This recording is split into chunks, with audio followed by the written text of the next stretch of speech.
First off, I just have to say I would be dead literally and figuratively if not for that woman. I mean, she has stuck by my side through every relapse, every bout of depression, every funk. She's also been there to ride every high. I mean, she's the one that found me the night that I overdosed. I mean, she gave me CPR until the medics arrived. So, I mean, that's why I mean literally and figuratively. But when I decided to write the book, this is basically a remix of my first memoir, which is titled Hands Like You're Praying, which I don't even think is available on Amazon anymore. But I Mm. started writing that book because in 2015, my addiction took me a place I never wanted to go. I stole some pills from a friend. I got caught. I got charged with breaking and entering, and I thought I was going to jail for a long time. And writing a book seemed like a really good way to keep busy. I did go to jail. It was only for a little bit. A good chunk of the book, two large chapters are actually written while I was serving my time in BPOD, which is pretty cool.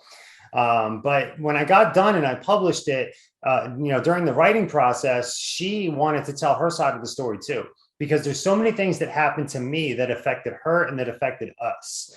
And there's a lot of people where their loved one struggles with addiction, struggles with depression, struggles with anxiety. They have one or two arguments about it, and then boom, that's it. They're done. They split up. My wife and I are happily married over 10 years now. Happily married, along the way, there was a lot of bumps, there was a lot of bruises, there was a lot of tears, there was also a lot of joy, a lot of happiness.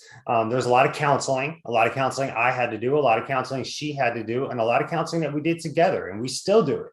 And people look at us now and say like, oh, well, do you have problems in your marriage now? I'm like, well, no, we don't really have problems, but I want to make sure it stays that way. It's Yeah. like the alcoholic that's got 15 years of sobriety. It still goes to meetings. So are you thinking about drinking? No, but I want to make sure it stays that way.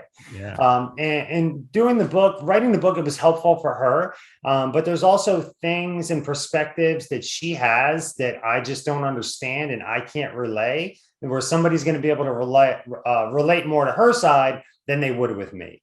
Eventually, she wants to start doing some speaking events and stuff with me. But right now, with 3 kids under the age of 5, it's just not the season for that. But that will be coming soon.